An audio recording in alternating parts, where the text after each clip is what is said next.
मित्रांनो, सुरुवातीलाच राज्याच्या राजकारणातून आलेली या घडीची ही मोठी अपडेट सध्या. मित्रांनो, काल बारामतीकरांनी अजितदादांना सगळ्यात मोठा भावपूर्ण श्रद्धांजलीचा मेसेज देत बारामतीत पुन्हा एकदा अजितदादाच असणार हा संदेश दिला आणि दादांना आदरांजली वाहिली.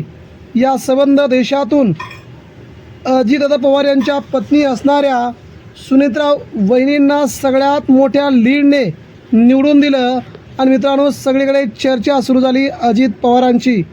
मात्र मित्रांनो, दादांचा अपघात हे महाराष्ट्राला न उलगडलेलं कोडं आता कधी उलगडणार याकडे राज्याचं लक्ष लागलेलं आहे. महाराष्ट्राच्या राजकारणामध्ये मित्रांनो, हा सगळ्यात मोठा यक्षप्रश्न होता की दादांचा अपघात झाला की दादांचा घातपात झाला. 4 महिने होत आले तर देखील यावरती सरकारकडून प्रश्नचिन्ह निर्माण करण्यात येत आहे. या प्रकरणाचा ना तपशील, ना तपास, ना कोणती चर्चा. यामुळे सध्या महाराष्ट्रात सरकारविरोधात संताप आहे. परंतु या पाठीमागे कोणते बडे नेते आहेत, कोणत्या बड्या नेत्यांनी, कोणत्या मोठ्या लोकांनी अजितदादा पवार यांचा घातपात केला आहे याची मात्र सगळ्यात मोठी सुनावणी आता लवकरच सुरू होते आणि त्या बड्या धिंडांची नावं अखेर समोर येत आहेत. चौकशी होत असताना वेगवेगळ्या अँगलनी चौकशी करावी अशी रोहित पवारांनी मागणी केली आहे. यामध्ये VSR कंपनीच्या मालकापासून ते राज्यातील काही नेत्यांची देखील चौकशी व्हावी अशी मागणी रोहित पवारांनी केलेली आहे. यामुळे या प्रकरणाला वेगळं वळण मिळण्याची शक्यता आहे.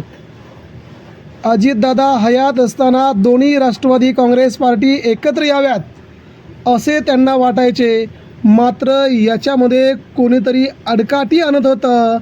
त्यांची देखील चौकशी व्हायला हवी अशी माहिती सध्या मिळत आहे.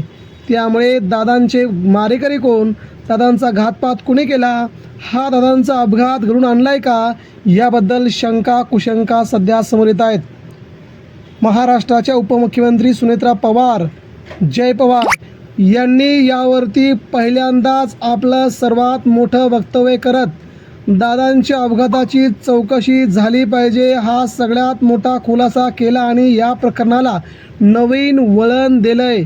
मित्रांनो, आतापर्यंत त्यांच्याकडून कोणत्याही प्रकारची कमेंट येत नव्हती. मात्र त्यांनी या प्रकारची कमेंट केल्यामुळे आता हे प्रकरण खूप मोठ्या प्रमाणामध्ये चर्चेला जाऊ लागले.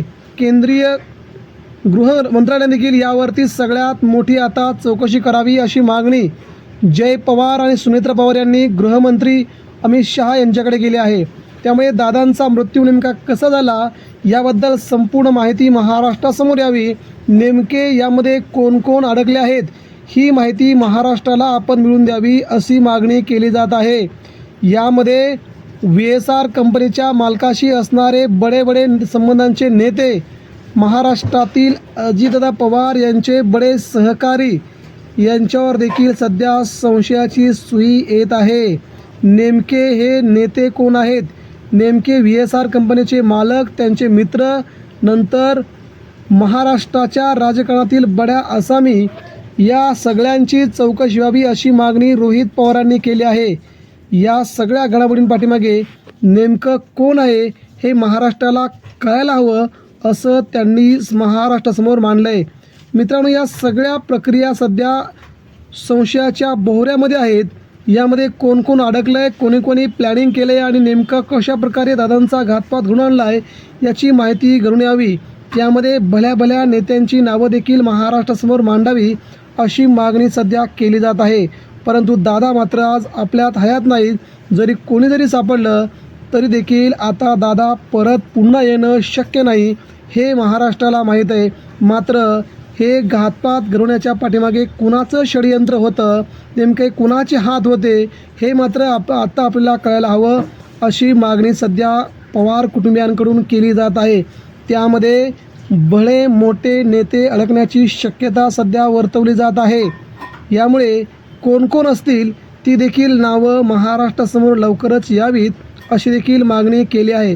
मित्रांनो, या सगळ्या घडामोडी महाराष्ट्रासमोर लवकरच येतील अशी अपेक्षा करूया.